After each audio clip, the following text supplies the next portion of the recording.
2024 లేదా 25లో డిగ్రీ లేదా బీటెక్ చదివారా? సాఫ్ట్‌వేర్ జాబ్ కోసం ఎదురు చూస్తున్నారా? అయితే కోడ్ జ్ఞాన్ 100 డేస్ కోర్సులో చేరండి. జాబ్ సాధించండి. నమస్తే, వెల్కమ్ టు సుమన్ టీవీ. నేను మీ యాంకర్ ఉషా. చాలామంది పిల్లలు అబద్ధాలు చెప్తూ ఉంటుంటారు. పేరెంట్స్కి కూడా ఇది పెద్ద సమస్యగా మారుతూ ఉంటుంది. ఏం చేసినా సరే వెంటనే నిజం చెప్పడానికి ఇష్టపడడు. వెంటనే అబద్ధం చెప్తూ ఉంటుంటాడు. స్కూల్లో కంప్లైంట్ కూడా ఇదే ఉంది టీచర్స్ దగ్గర నుంచి అని ఇబ్బంది పడుతూ ఉంటుంటారు. అసలు పిల్లలు అబద్ధాలు చెప్పడానికి కారణాలు ఏంటి, అది ఏ విధంగా డెవలప్ అవుతుందన్న దానిపైన మనతో పాటు చైల్డ్ సైకాలజిస్ట్ ప్రసన్న గారు ఉన్నారు. ఆవిడని అడిగి తెలుసుకుందాం. నమస్తే మేడం. నమస్తే. పిల్లలు అబద్ధాలు చెప్పడం, ఇది చిన్నప్పుడు అయితే ఏ పెన్సిల్ దగ్గరనో పెన్ను దగ్గరనో చూసి చూన్నట్టుగా వదిలేస్తాం, కానీ ఇది కాస్త అలవాటుగా మారి డెవలప్ అయింది అంటే పేరెంట్స్కి పెద్ద టాస్క్ ఇది. స్కూల్లో కంప్లైంట్స్ వస్తూ ఉంటుంటాయి, టీచర్స్ పక్కన పెడుతూ ఉంటుంటారు. సో ఎప్పటికప్పుడు ఇబ్బందిగానే ఉంటూ ఉంటుంది. పిల్లలు అసలు అబద్ధాలు చెప్పడానికి కారణాలు ఏంటి అంటారు? మనం యూజువల్గా ఏ పేరెంట్ని అడిగినా పిల్లలు ఎందుకు అబద్ధాలు చెప్తున్నారు అంటే మేము కొడతామనో తిడతామనో నిజం దాస్తూ ఉంటారు అని చాలా ఈజీగా చెప్తారు. కానీ దీని వెనకాల చాలా పెద్ద కథ ఉంటుంది. అదేంటి అంటే ప్రీఫ్రంటల్ కార్టెక్స్, మన బ్రెయిన్లో ఏది రైట్ ఏది రాంగ్ అనేది అర్థం చేసుకునే ఒక పార్ట్. ఇది పూర్తిగా డెవలప్ అవ్వకపోతే పిల్లలు అబద్ధాన్నే కంటిన్యూ చేస్తూ ఉంటారు. అసలు అబద్ధం ఎందుకు చెప్తారు? ఈ డెవలప్మెంట్ అనేది పూర్తిగా జరగకపోవడం వల్ల వాళ్ళకి నిజానికి అబద్ధానికి ఉన్న తేడా తెలియదు. అలాగే అబద్ధం చెప్తే ఏం జరుగుతుంది అనేది కూడా క్యాలిక్యులేషన్ వాళ్ళకి చాలా వీక్గా ఉంటుంది. అలాగే ఈ అబద్ధం చెప్పడం అనేది ఒక క్రైమ్లా వాళ్ళు అనుకోరు, ఒక సర్వైవల్ ట్రిక్ లాగా యూస్ చేస్తూ ఉంటారు అన్నమాట. యూజువల్గా మన బ్రెయిన్లో ఒక అనుకోని సంఘటన జరిగినప్పుడు మన బ్రెయిన్ అమిగ్డాలాని రిలీజ్ చేసి భయం అనే ఎమోషన్ని ప్రొడ్యూస్ చేస్తుంది. అప్పుడు ఇమ్మీడియట్గా ప్రీఫ్రంటల్ కార్టెక్స్ యాక్టివేట్ అయ్యి అది చెప్తుంది, నువ్వు తప్పు చేసావు సో యాక్సెప్ట్ చెయ్యి అని చెప్తుంది. కానీ ఇంత డెవలప్మెంట్ ఇక్కడ జరగకపోవడం వల్ల మన బ్రెయిన్ దేన్ని చూస్ చేసుకుంటుంది అంటే ఫస్ట్ నిన్ను నువ్వు సేవ్ చేసుకో అని చెప్తూ ఉంటుంది అన్నమాట. అలా సేవ్ చేసుకోవడం కోసం చెప్పేదే అబద్ధం. ఎస్, పిల్లలు యూజువల్గా అబద్ధం ఎందుకు చెప్తారు? అతిపెద్ద కారణం ఏంటి అంటే భయం. నేను తిడతానో కొడతానో మా పిల్లలు అబద్ధం చెప్తున్నారు అని ప్రతి తల్లిదండ్రులు అంటూ ఉంటారు. పనిష్మెంట్ ఇస్తున్నారని, లేదంటే నలుగురిలోనూ అవమానిస్తామని, ఇవి రీజన్స్ ఉంటాయి.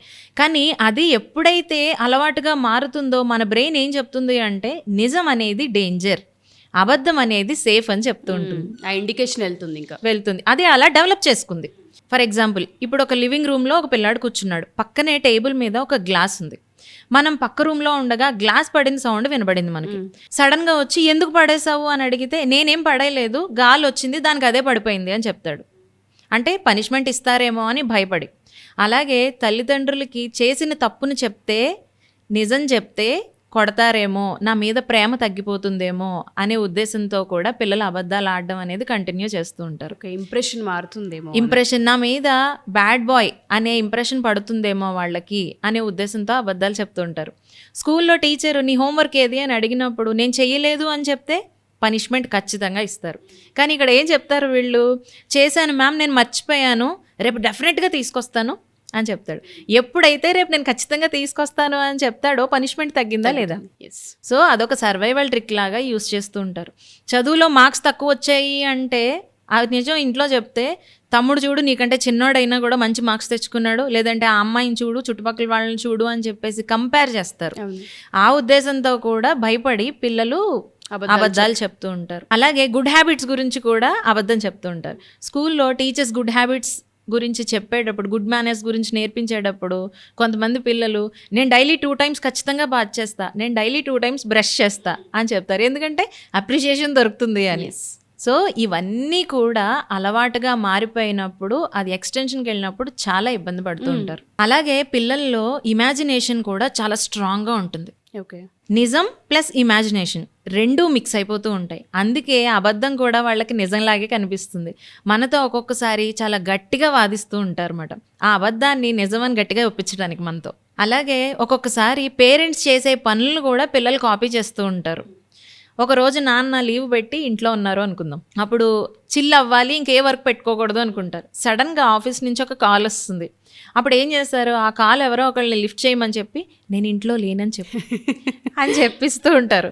ఈ పిల్లలు ఏం చెప్తారంటే మా డాడీ ఫోన్ మర్చిపోయి బయటికి వెళ్ళారు అని చెప్తూ ఉంటారు. అలాగే అమ్మకు ఒక కాల్ వస్తుంది, అస్సలు ఇష్టం లేని వాళ్ళు ఎవరో దూర బంధువులు కాల్ చేస్తారు, తనకి మాట్లాడడం అసలు ఇష్టం ఉండదు. అప్పుడు పిల్లలకి ఏం చెప్తారు, పనిలో ఉన్నానని చెప్పు, ఇప్పుడు చేసిందంటే వదలదు, బుర్ర తినేస్తుంది అని చెప్తూ ఉంటారు.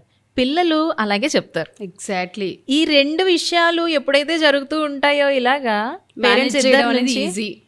పిల్లాడు ఏం అర్థం చేసుకుంటాడంటే అబద్ధం చెప్పడం అనేది ఒక తెలివి. ట్రూ. అబద్ధం is equal to smartness. So ఇది మనం కూడా ట్రై చేయొచ్చు.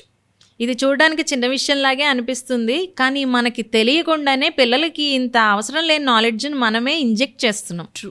సో అసలు అబద్ధం చెప్పినప్పుడు లక్షణాలు ఎలా ఉంటాయి?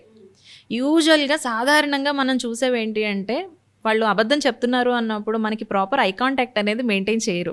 కళ్ళలో చూసి మాట్లాడు చూడరు, గోడ చూసి లేదంటే ఫోన్ చూసుకుంటూనో అటు చూసి ఇటు చూసి మాట్లాడతారు తప్ప అబద్ధం చెప్పేటప్పుడు ఐ కాంటాక్ట్ అనేది మెయింటైన్ చేయరు.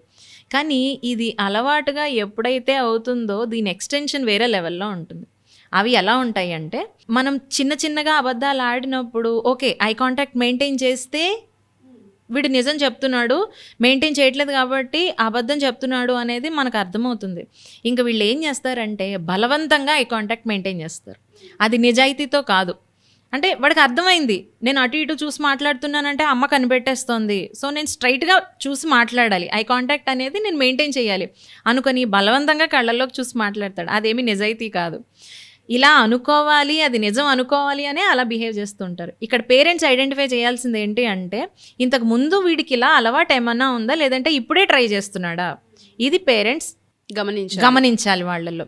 అలాగే మాట తడబడుతూ ఉంటుంది అబద్ధం చెప్పినప్పుడు, నత్తిగా మాట్లాడుతూ ఉంటారు. ఇది ఎక్స్టెన్షన్కి వెళ్ళిపోయినప్పుడు అసలు అబద్ధం చెప్పేటప్పుడు మన బ్రెయిన్లో 3 పనులు జరుగుతాయి. 1 నిజాన్ని దాచాలి, 2 అబద్ధాన్ని తయారు చేయాలి, 3 దొరకకుండా నన్ను నేను కాపాడుకోవాలి. ఈ 3 ఎప్పుడైతే జరుగుతూ ఉంటాయో అప్పుడు మాట అనేది తడబడుతుంది. అది ఎలా ఉంటుందంటే అదేనమ్మా అంటారు తప్ప ఒక్క ముక్క కూడా ముందుకెళ్ళదు, విషయాన్ని మాట్లాడరు, అసలు విషయాన్ని చెప్పరు. అలాగే అవసరమైన డీటెయిల్స్ కంటే కూడా అవసరం లేని ఇన్ఫర్మేషన్ ఇస్తూ ఉంటారు. ఫర్ ఎగ్జాంపుల్ స్కూల్లో ఏదైనా ఇన్సిడెంట్ జరిగిందనుకోండి, దాని గురించి ఎక్స్ప్లెయిన్ చేయాలి, తప్పు చేశాడు, కానీ అక్కడ ఏం చెప్తాడు అంటే నువ్వు కావాలంటే టీచర్ని అడుగు, అప్పుడే పలానా డ్రెస్ వేసుకొని వచ్చారు, కలరు టైంతో సహా, అప్పుడే ఆరెంజ్ కలర్ డ్రెస్ వేసుకొచ్చారు టీచర్, ఆ సెక్షన్లోంచి వచ్చారు, సెక్షన్ పేరు చెప్తాడు, డ్రెస్ కలర్, టీచర్ వేసుకున్న డ్రెస్ కలర్ చెప్తాడు, టైం చెప్తాడు, పలానా పీరియడ్లో అని చెప్తాడు, కానీ అసలు విషయం మాత్రం చెప్పడు. అది ఆగిపోతుంది అన్నమాట. అవసరమైన విషయాన్ని ఆపేసి అక్కర్లేని డీటెయిల్స్ అన్నిటినీ చెప్తాడు. పేరెంట్స్ ఏమనుకుంటారు, అమ్మో ఇంత ఇన్ఫర్మేషన్ చెప్తున్నాడు అంటే నిజంగా ఇది జరిగిందేమో అనుకోండి. మనం అలా అనుకోవడం కోసమే పిల్లలు అలా చెప్తారు. ఓకే, సో అలా ఐడెంటిఫై చేయాలి, పేరెంట్స్ ఐడెంటిఫై చేసుకోవాలి. అలాగే బాడీ స్ట్రెస్ రెస్పాన్స్లోకి వెళ్ళిపోతూ ఉంటుంది. చేతులు ఊరికే ఇలా కదుపుతూ ఉంటారు, కాళ్ళు ఊపుతూ ఉంటారు. కొంతమంది పిల్లలు నెయిల్ బైటింగ్ ఉంటుంది. అబద్ధం చెప్పి ఇంకా మనం దాన్ని అబ్జర్వ్ చేస్తున్నాము అన్నప్పుడు గోళ్ళు కొరికేస్తూ ఉంటారు. ఆడపిల్లలు అయితే చెవులు టచ్ చేసుకుంటూ ఉంటారు, ఫేస్ మీద చేతులు పెట్టుకుంటూ ఉంటారు. ఇదంతా కూడా అబద్ధాన్ని కవర్ చేయడానికి వాళ్ళు పడే తిప్పలు, ప్రెషర్లో ఆ స్ట్రెస్ రెస్పాన్సెస్ అన్నీ కూడా ఈ విధంగా ఉంటాయి అన్నమాట. సో ఇవన్నీ కూడా పేరెంట్స్ ఐడెంటిఫై చేసుకోవాలి. ఓకే, సో ఫస్ట్ అబద్ధం చెప్పడానికి నిజం అనేది డేంజర్ అనే ఒక ఇండికేషన్ పేరెంట్స్ రియాక్ట్ అయ్యేదాన్ని బట్టి వెళ్తూ ఉందన్న పాయింట్ ఫస్ట్ పేరెంట్స్ గుర్తించాలంటారు. అండ్ దాంతోపాటు మీరు చెప్పినట్టుగానే లక్షణాలను కూడా పేరెంట్స్ ఫస్ట్ ఎప్పటికప్పుడు గమనిస్తూ ఉండాలి. నిజం చెప్తున్నాడా, అబద్ధం చెప్తున్నాడా, అసలు చెప్పేటప్పుడు ఆన్సర్ ఏం చేస్తున్నాడు, వాడి బాడీ లాంగ్వేజ్ ఎలా ఉందన్న పాయింట్లో కూడా ప్రతి పేరెంట్ చూడగలిగితే అవి రేపటి రోజున పెద్ద విషయాలలో అప్లై చేయకుండా ఉండే విధంగా ఉంటుందంటారు. అలాగే ఏం జరిగింది అని మళ్ళీ రిపీట్ చేయమని మనం అడిగామనుకోండి, సేమ్ స్టోరీ మళ్ళీ చెప్పడు. ఓహో, మారిపోతూ ఉంటుంది, స్టోరీ మారుతూ ఉంటుంది. అబద్ధం చెప్పాలి అని ఫిక్స్ అయినప్పుడు మళ్ళీ మనం గట్టిగా అడిగితే ఇంకొక 10 స్టోరీలు రెడీ చేసుకుని ఉంచుకుంటాడు బ్రెయిన్లో, అంతే తప్ప నిజం మాత్రం బయటకు రాదు. దానివల్ల గిల్ట్ అనేది కూడా ఫీల్ అవ్వరు పిల్లలు. సమ్ టైమ్స్ మన రియాక్షన్స్, మన ప్రీవియస్గా మనం ఎంత హైగా రియాక్ట్ అయిపోయామో అనేది కూడా గుర్తుపెట్టుకొని పనిష్మెంట్ దొరుకుతుందని అబద్ధాలు చెప్తూ ఉంటారు. సో ఓవర్గా రియాక్ట్ అవ్వడం అనేది కూడా పేరెంట్స్ తగ్గించాలి. ఫస్ట్ నిజం చెప్పడాన్ని ఎంకరేజ్ చేయాలి. అది పనిష్మెంట్ ఇవ్వాలా లేదా అన్న సంగతి తర్వాత. ఫస్ట్ వాళ్ళు చెప్పేది వినాలి, జడ్జి చేయకుండా వినాలి. అప్పుడు నిజాన్ని మనం ఎంకరేజ్ చేసినట్టు అవుతుంది. ఎగ్జాక్ట్లీ. సో వీటి నుంచి పిల్లల్ని బయటకు తీసుకురావాలంటే ఎలా అంటారు మ్యామ్? పిల్లల్ని ఏ విధంగా బయటకు తీసుకురావచ్చు అంటారు ఈ అలవాటు ఉన్న పిల్లలకి? కొన్ని సందర్భాల్లో మదర్స్ ఆర్ ఫాదర్స్ ఎవరైనా కానీ కూర్చోబెట్టి క్వశ్చన్ మీద క్వశ్చన్ వేసేస్తూ ఉంటారు. అదొక ఇంట్రాగేషన్ లా ఉంటూ ఉంటుంది. వాడి ఫీలింగ్ ఎలా ఉంటుందంటే, పిల్లాడి ఫీలింగ్, అమ్మో పోలీస్ స్టైల్లో ఇంట్రాగేషన్ స్టార్ట్ అయిందిరా బాబు, ఎగ్జాక్ట్లీ. ఇప్పుడు నేను ఏదో ఒకటి చెప్పి ఇక్కడి నుంచి తప్పించుకోవాలి ఫస్ట్. ఇంకా అబద్ధాలు ఆడుతూనే ఉంటాడు. అబద్ధాన్ని కవర్ చేయడానికి ఇంకొక 10 అబద్ధాలు తప్ప నిజం మాత్రం చేస్తే చెప్పడం. సో కొన్నిసార్లు తెలియకుండానే పేరెంట్స్ యొక్క బిహేవియర్ని బట్టే పిల్లలకి ఇది ఒక అలవాటుగా మారుతుందని చెప్పొచ్చు అంటారు. అవును. ఎలా మ్యామ్, రెగ్యులర్గా పేరెంట్స్ ఇది ఫేస్ చేస్తూ ఉన్నామండి, మా పేరెంటింగ్ స్టైల్లో జరిగింది ఆ మిస్టేక్, లేదంటే ఏంటి అన్నది తెలియదు, కానీ పిల్లోడు వెంటనే నిజం చెప్పడానికైతే ఇష్టపడట్లేదు, అబద్ధాలే ఎక్కువగా ఉంటూ ఉన్నాయి, మేము గమనిస్తూ ఉన్నామని చెప్తుంటారు. పిల్లల్ని దాని నుంచి బయటికి తీసుకురావాలంటే ఏ విధంగా అంటారు? ఇవి బిహేవియరల్ ఇష్యూస్లోకి కన్వర్ట్ అయ్యే ఛాన్సెస్ ఉంటాయి. సో చిన్న విషయంగా ఉన్నప్పుడే దీన్ని మనం అక్కడ చెక్ పెట్టగలగాలి. సో పేరెంట్స్ అందరూ కూడా, మాకు ఇది 3-4 ఇయర్స్ నుంచి మేము అబ్జర్వ్ చేస్తున్నాము, ఇంకా ఇది ఎక్స్టెండ్ అవుతూనే ఉంది, ఎక్కడ కూడా మేము ఫుల్ స్టాప్ పెట్టలేకపోతున్నాము అన్నప్పుడు మనల్ని కాంటాక్ట్ చేయొచ్చు, మనం వాళ్ళని గైడ్ చేస్తాం. సో ఎవరైనా సరే ఈ వీడియో కనుక పూర్తిగా కనుక చూసుంటే, ప్రతి పేరెంట్ కూడా 5 ఇయర్స్ లేదా 3 ఇయర్స్ పిల్లల దగ్గర నుంచి కొన్ని మనం అబ్జర్వ్ చేస్తూ ఉండొచ్చు. పేరెంట్స్ స్వతహాగా కొన్ని మార్చుకోవాల్సిన అవసరం ఉంటూ ఉంటుంది. లైక్ పేరెంట్స్ ఎగ్జాంపుల్ ప్రశ్నగా చాలా డీటెయిలింగ్గా చెప్పారు. ఆఫీస్ కాల్ వచ్చినప్పుడు, దూర బంధువులు కాల్ చేసినప్పుడు మనం ఉండి కూడా మన ప్రెజెన్స్ అక్కడ లేదు అని చెప్పమని పిల్లలతో మనమే చెప్పిస్తుంటాం. సో ఆ మేనేజింగ్ స్కిల్స్, దాంతోపాటు అబద్ధం అనేది ఒక సేఫ్ అనేది ఈ విధంగా పిల్లలకు తెలియకుండానే మైండ్లో డెవలప్ అవుతూ ఉంటుంది. అలా కొన్ని మనం మార్చుకోవాల్సిన అవసరం కూడా ఉంటుంది.